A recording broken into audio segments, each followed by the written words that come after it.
Thank you so much for all the love and support. If you're enjoying this, please subscribe and also check out my new channel, Female Chronicles.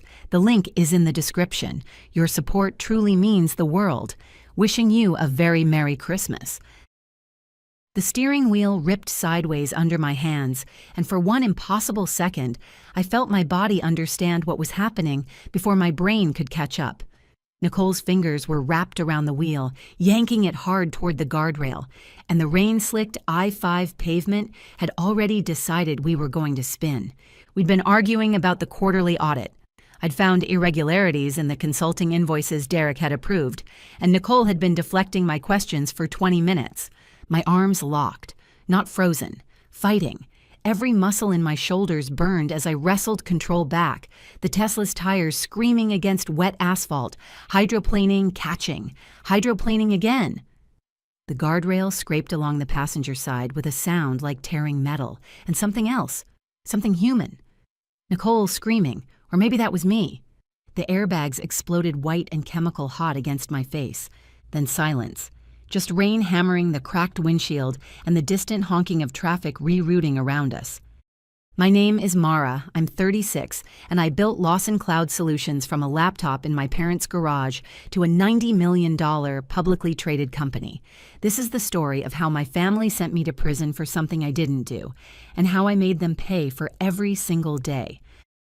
Are you okay? I turned to Nicole, my voice raw, hands still death-gripped on the wheel. The baby! She was clutching her stomach, face pale, but her eyes weren't panicked. They were calculating, watching me. The ambulance arrived fast. Medics loaded Nicole onto a stretcher while I sat on the wet highway shoulder, a blanket around my shoulders giving my statement to a state trooper. Standard accident report. I told him exactly what happened. We'd been arguing about company finances. She'd grabbed the wheel. He wrote it down, nodded, moved on. 2 hours later, at Swedish Medical Center in Seattle, the waiting room smelled like floor cleaner and bad coffee.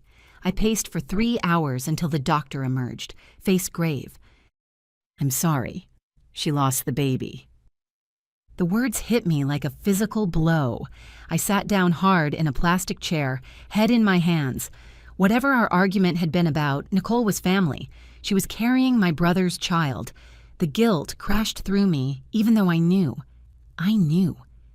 She'd grabbed that wheel. Within the hour, the police arrived.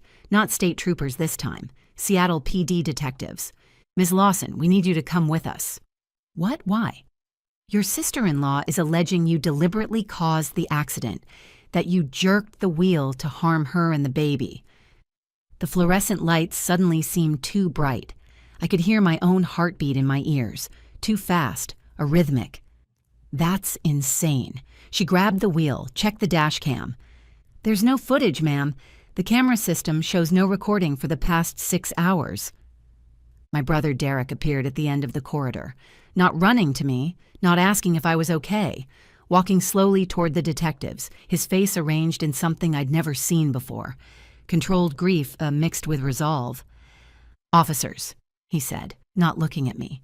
I'd like to give a statement supporting my wife's account. I stared at him.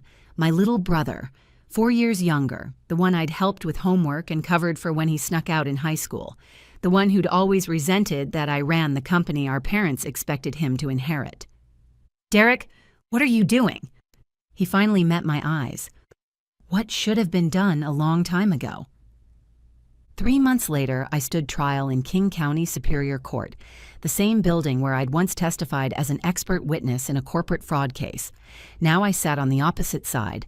The trial lasted 3 weeks. My parents took the stand as key witnesses. Mom wore her church dress, dabbing her eyes with a tissue. She's always been jealous of Derek, she told the jury, her voice cracking. Even when they were kids, she had to be better at everything, had to win. Dad kept his answers short. Clipped.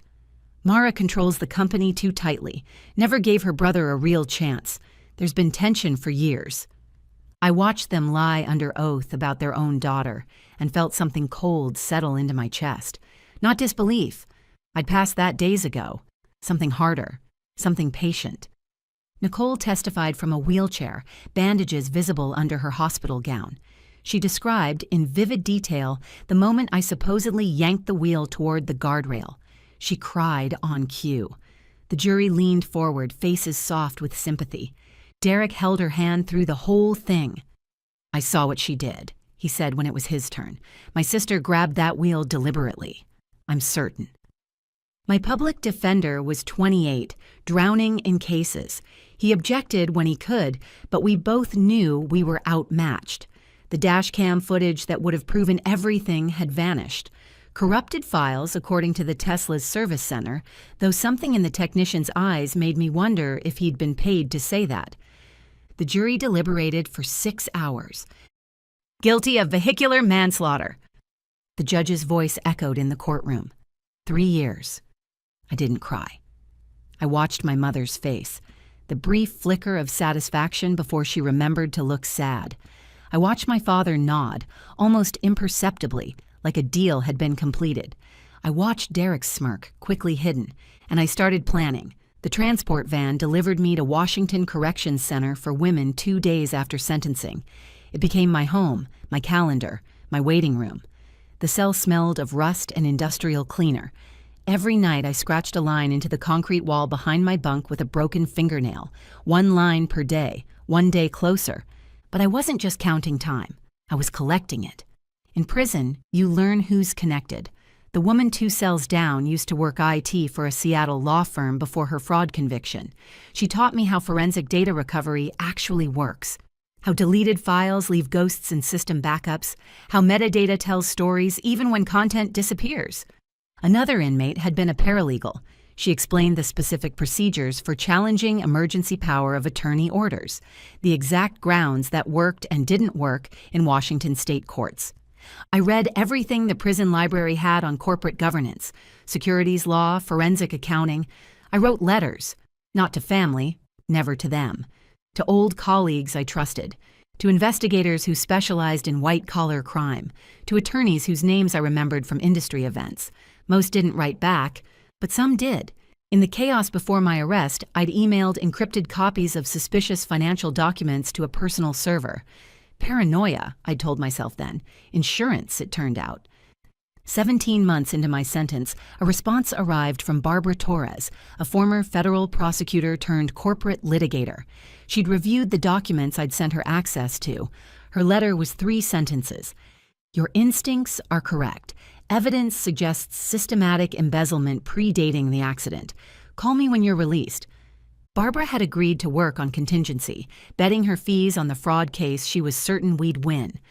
Caleb, through a series of carefully anonymous wire transfers, had secured housing for my release and covered initial legal expenses, though I wouldn't understand the full extent of his involvement until later. I read Barbara's words until I had them memorized. Then I burned the letter and kept counting days. My family visited once, 8 months in, all 4 of them. Mom, Dad, Derek, and Nicole, arranged on the other side of the plexiglass like they were posing for a portrait. Dad spoke first through the receiver. "Mara, we have paperwork. You transfer majority voting shares to Derek, and we stabilize everything. The company's struggling without proper leadership." Mom leaned in, voice soft with practiced concern. "It's the only way to protect what grandfather built. Investors are nervous. One signature saves jobs, saves the legacy." Derek took the phone next. "Think about the bigger picture, sis. You've always said Lawson Cloud was about more than any single person." Nicole placed her palm flat against the glass, eyes wide with rehearsed sincerity. "After everything, you owe the family this."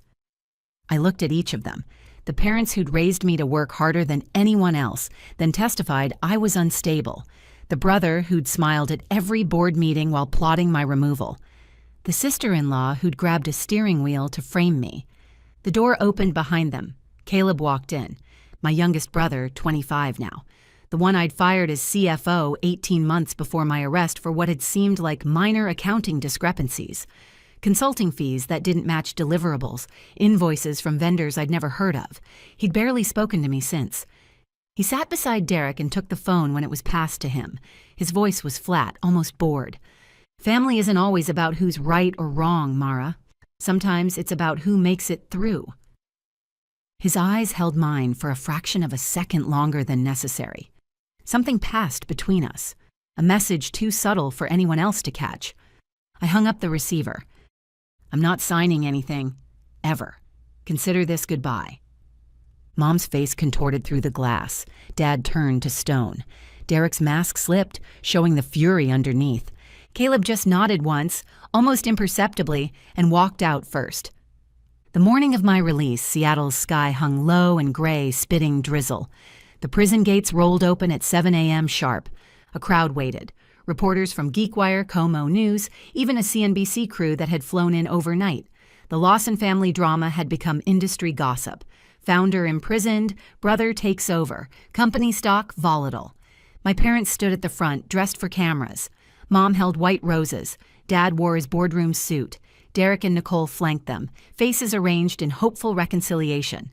Mom stepped forward, arms opening. "Sweetheart, we're so glad you're—" I walked past her without breaking stride, didn't look at the roses, didn't acknowledge any of them. A black Bentley glided to the curb. The rear door opened from inside. Jason Palmer emerged, 34, Harvard Law, known for dismantling corporate fraud cases across the Pacific Northwest. He'd declined to represent Derek 3 times in the past 2 years. "Ms. Lawson," his voice carried just loud enough for the nearest microphones, "your carriage awaits." I slid into the leather interior. The door closed with a soundproof thunk, muffling the explosion of shouted questions. Through tinted glass, I watched my family's carefully staged reunion crumble. Mom's arms dropped. Dad's jaw worked silently. Derek stared at the license plate like he was memorizing it for later. "Take the long way," I told Jason as he settled into the driver's seat. "I want to see my city again." 20 minutes later, we arrived at the penthouse overlooking Elliott Bay. Floor-to-ceiling windows, polished hardwood, the smell of lemon polish and fresh linens. Everything prison wasn't. I showered for an hour, 6 shower heads, water hot enough to redden my skin, cedar-scented soap that actually foamed. The gray water swirling down the drain carried 3 years of institutional disinfectant and sleepless nights. When I emerged, Barbara Torres and Jason were waiting at a mahogany table covered in documents, laptops open, coffee steaming. "Welcome home, Ms. Lawson," Barbara said. "We've got a lot to cover." Jason slid the first folder toward me. "Revocation of the emergency power of attorney your brother filed. We challenge it on grounds of fraud and lack of medical evidence. Your signature here reactivates your majority shareholder status." I signed. The pen felt foreign, too smooth, too expensive. Barbara presented the second document. "Emergency motion for forensic audit and temporary asset freeze. Goes to King County Superior Court this afternoon. Prevents any transfer of funds until the audit completes." Signed. Then Barbara reached into her briefcase and pulled out a small black USB drive.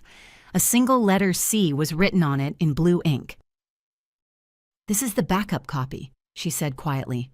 "Original was wiped from servers in Bellevue 17 months ago. Our forensic team spent over a year reconstructing fragments from off-site backups and deleted email chains.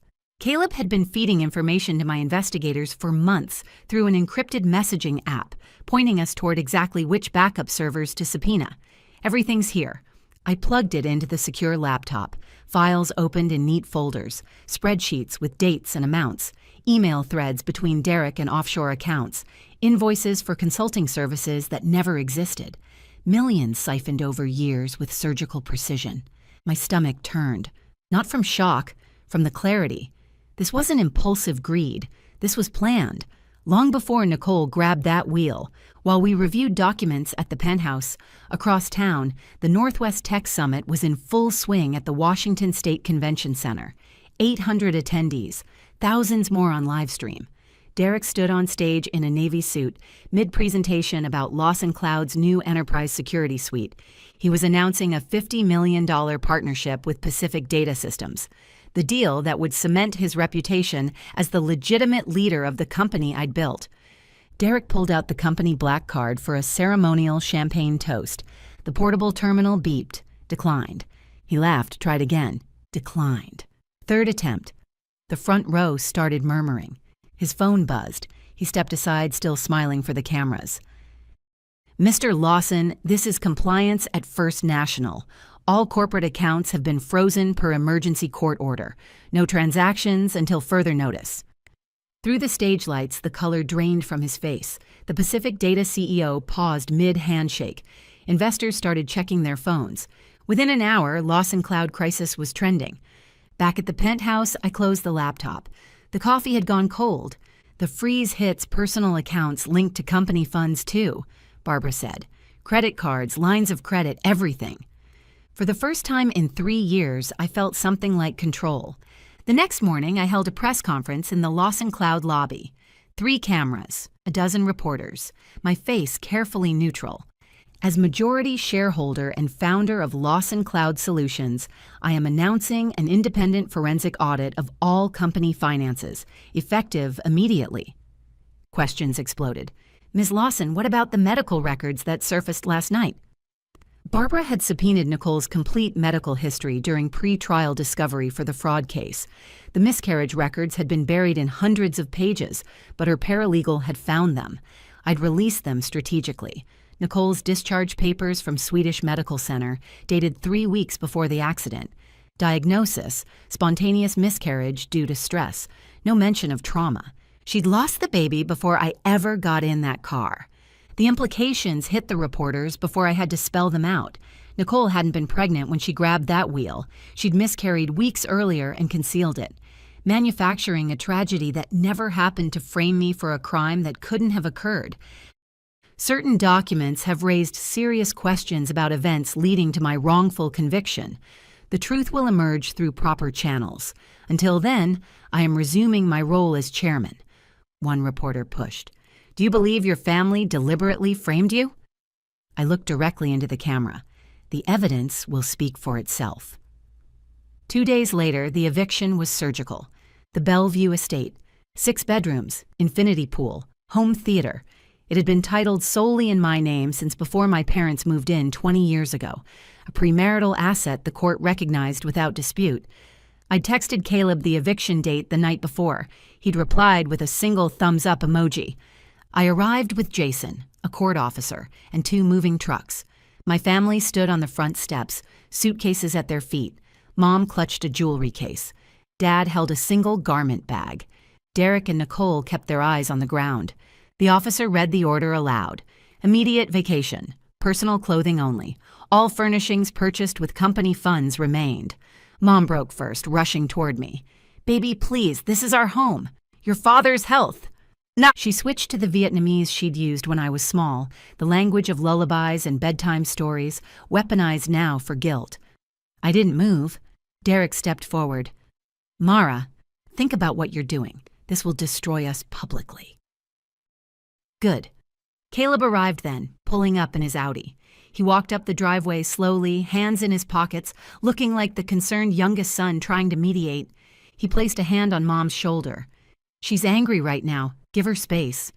Then to me, voice gentle enough for the neighbors filming on their phones. Sis, maybe cool off a little. His eyes met mine for half a second. Steady. Knowing. Derek dropped to his knees. Caleb, talk to her. You're the only one she might listen to. Caleb looked down at him. You made your choices. He turned and walked away. 30 minutes later, they stood outside the gates with 3 suitcases. Everything else, artwork, Italian appliances, home gym equipment, stayed behind as corporate assets.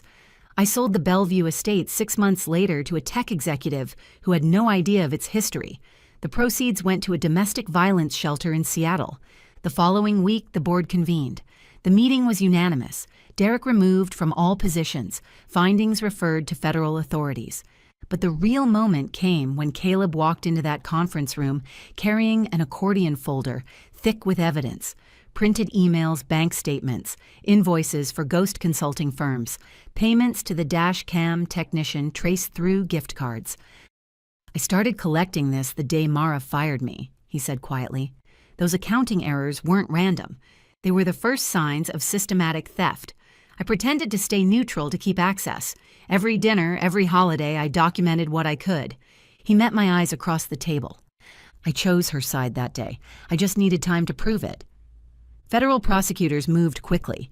6 weeks later, the federal trial began. Wire fraud, embezzlement, perjury, conspiracy. My parents took plea deals, 18 months each. They'd already served 14 months in county jail awaiting trial, so they'd be released within weeks. They lost voting rights in the family trust forever. Nicole testified against Derek in exchange for probation, 5 years supervised, a permanent criminal record. The woman who'd grabbed that steering wheel to frame me walked away without prison time, but she'd carry that conviction for the rest of her life. She filed for divorce the week Derek's verdict came in. By the time he reported to federal prison, she'd already reverted to her maiden name and relocated to Portland. Derek fought hardest. His defense claimed aggressive but legal business practices. The jury saw through it. Guilty on all counts. 10 years federal, no parole for 7, $12 million in restitution. I sat in the front row every day of sentencing. When Derek's turn came, the marshals approached to cuff him. He turned to me, mouth forming my name, but no sound came out. I met his gaze without flinching. 3 years stolen, a company nearly destroyed, trust shattered beyond repair, and something the doctors confirmed 6 months after my release. The stress had damaged me permanently. I'd likely never carry a child. Some prices can't be calculated. 3 months after Derek's sentencing, a King County judge formally vacated my conviction. The exoneration hearing took 11 minutes. Barbara's forensic team had finally reconstructed the dash cam footage from Tesla's cloud backup servers, fragments pieced together from automatic uploads that Derek's technician hadn't known existed. The video showed exactly what I'd always said. Nicole's hands on the wheel, not mine. My record was expunged. Legally, those 3 years never happened, though my body remembered every day. A year after my exoneration, I sat in the visitation room at Washington State Penitentiary in Walla Walla. Same scratched plexiglass, different side. Derek looked diminished. Orange jumpsuit, close-cropped hair, dark circles carved under his eyes. He'd lost 20 pounds. "Thanks for coming," he said through the phone. "I didn't think you would." I waited. I know sorry doesn't fix anything, but I've had time to think. A lot of time. Silence. "Mom and Dad ask about you in every letter. They want to know if you're okay." I finally spoke. "There's no forgiveness. Not for you, not for them. I changed my name on every document 6 months ago. You're strangers now." His face crumpled, but he didn't look away. "I transferred full ownership to Caleb," I continued. "He's the only one who chose right over easy. He earned it." Derek's knuckles whitened on the receiver. "I deserve that." "Yes, you do." The guard signaled time. Derek pressed his palm against the glass. "If you ever..." I hung up and walked out into the dry eastern Washington air. Driving west toward Seattle, the Cascades rising purple in the distance, I let myself feel what I'd been holding back for 4 years. Not victory, exactly. Something quieter, harder won. My family taught me that blood doesn't guarantee loyalty, that the people who should protect you can be the first to destroy you when there's money involved. But they also taught me patience, how to wait, how to plan, how to turn 3 years in a concrete box into a weapon. Caleb runs Lawson Cloud now. The stock recovered, the partnerships flourished. Jason still handles my legal work. Barbara was appointed to a federal judgeship last spring. I consult when needed, but mostly I've built something smaller. Mine alone. I'm not dating anyone. Maybe someday. For now, I'm learning what it feels like to trust my own judgment again. Some losses are permanent, some debts get paid in full, and some of us survive by deciding exactly who gets to stay in our lives, and holding that line without apology. Before you go, here's a quick bonus for sticking around. If you love learning and growing like I do, you need to try audiobooks. I've got an exclusive deal with Audible. Your first month is completely free. That's access to over 500,000 titles, 0 cost to you. All the details are waiting in the description. Don't miss this one.